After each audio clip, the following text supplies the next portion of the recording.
Nobody does Star Wars like the power of the Force from Kenner. Hey Star Wars fans, welcome to another episode of Power of the Force Fridays. We're getting into some Deluxe territory.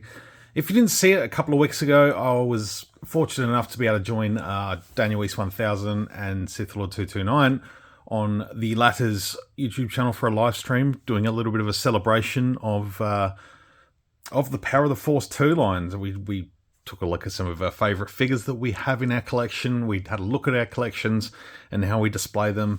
And then we did some mini reviews on some of the Deluxe figures, or most of the Deluxe figures. I think we hit all of them between us. Unfortunately, I only had one on hand. I was waiting for a bunch of them to come. They were meant to arrive before that date. But, you know, as things pan out, they didn't show up in time. So the boys were able to back up with the rest of them. And I've got them now, so I'm going to do some reviews for the next few weeks based on some of these. We're going to kick off with Boba Fett, Deluxe Boba Fett. Yeah, this one's cool. There's one here I still need to get a hold of. It is the Deluxe Crowd Control Stormtrooper. I will pick up that one at some point soon. But yeah, taking a little break from the standard action figures, we're going to take a look at the Deluxe. These two will come up in the next couple of weeks. Pretty excited to have a look at these. Very toyetic for the time, but you know what? They're still part of the line, and they're still I don't know. They're still exciting parts of the line for me, at least. I'm pretty thrilled.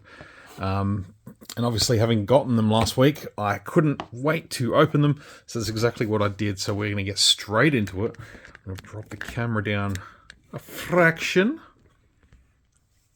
We'll bring Boba Fett into the mix right here.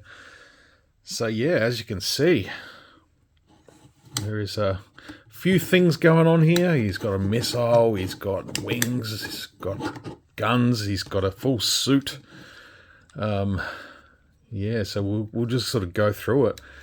Basically, this pegs onto the back. Not a peg, but more of a slight slide, I guess, feature. Same as his normal jetpack. It is a slight tweak on the standard Boba Fett figure, and I'm going to grab that right now. And boom, he's here.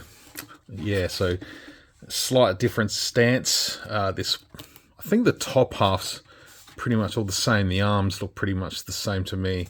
The legs, this one has sort of got a little bit more of a bent knee, whereas this one's sort of standing up a little bit straighter, obviously just to help support the extra rocket pack. So obviously missing his cape, but yeah, you can sort of see that one has the slide.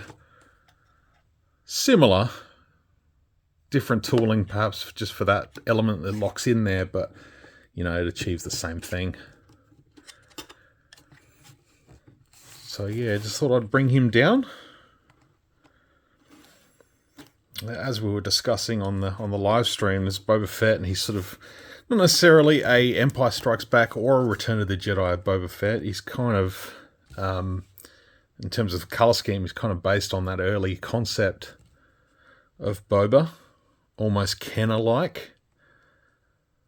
He's got the red, the yellow, and the green, which is cool. It's nice.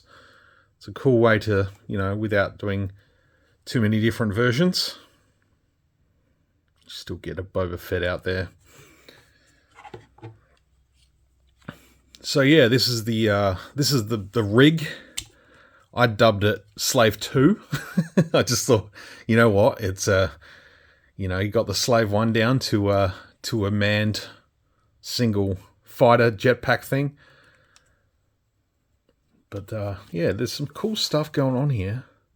You can sort of see the date stamp there, 1996 Lucasfilm, Hasbro China. Some weathering on there, some of that silver weathering, some of that speckled look. If we get up nice and close on the chest part here, it's got some of that speckled weathering, which looks cool. It just sort of gives it a little bit of depth. As well, you can sort of see that sort of sheen. You got some weathering on the edges there, on some of the surface. So that's kind of cool. Swinging around to the back. get the guns out the way. You can see you got the mythosaur skull, ever prominent part of the Mandalorians. Yeah, the wings here are sort of designed to sort of lock together, but they don't really quite reach. I guess they kind of just sort of interlock for the point for the purpose of being there. And then yeah, you can spin those guns up. If I can show you, I'll zoom out again. There we go. Now you can actually see. I'm just going to pop that big cannon off the top for the time being.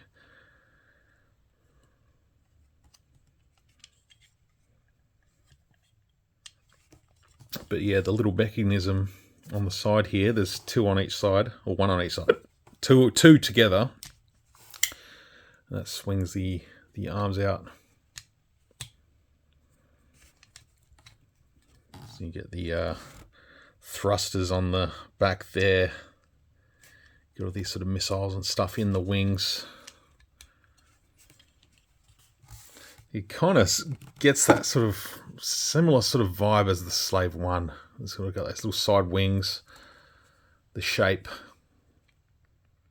kind of feels a little bit, you know, the way it sort of tapers down at the bottom there.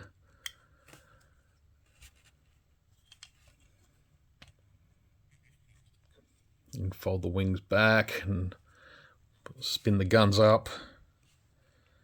You know, have this however you want.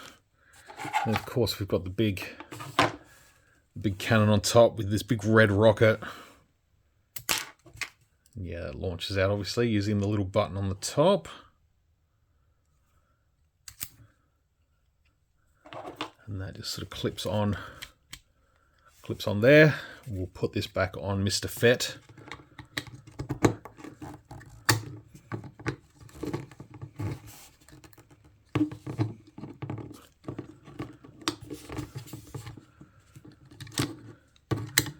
Now I was about to mention how the beauty of this thing is that the back almost supports Boba to sort of stand up a little bit.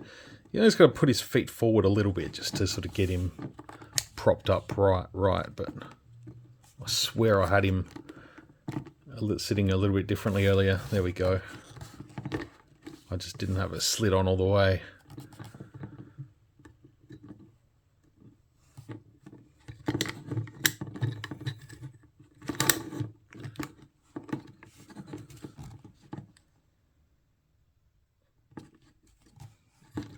So it's pretty wild. You know, that cannon is just ridiculous. So if you think it's a little bit too toy, you know, you can take that off and just have him like that. Have him with the wings flying out. You know, as a kid, I would have absolutely thrived over this thing. I never had any of these as a kid. But even as a 37-year-old that I am now, I'm still... You know, it still takes me back, which is exactly why I do these videos every week. You know, it takes me back to those years 30 years ago. As a 7-year-old, 8-year-old, 9-year-old, up until the Phantom Menace toys started coming out. And yeah, I still sort of get that feeling. And it's like I've said many times, it's an important way to keep feeling young is surround yourself with the things that you enjoyed when you were that age. And yeah, I think that's probably part of the reason why I'm so drawn to recollecting the Power of the Force line. And it's not necessarily recollecting, but collecting it for the first time as an adult with money that can afford to buy these toys. Whereas, you know, as a kid, you'd wait for birthdays and Christmas and anything in between.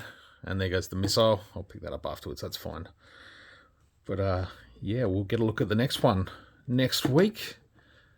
If you want to see Han first, Luke first, drop a comment down below. Let me know what you think of this one. I might display him with the wings out and the turrets forward.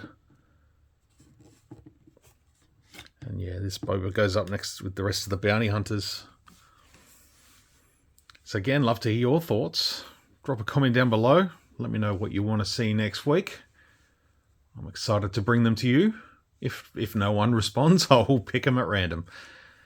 But that's cool. So yeah, again, folks, thank you very much for watching. I hope you enjoyed this week's episode of Power of the Force Fridays. We'll see you again next week. Until then, may the power of the Force be with you always.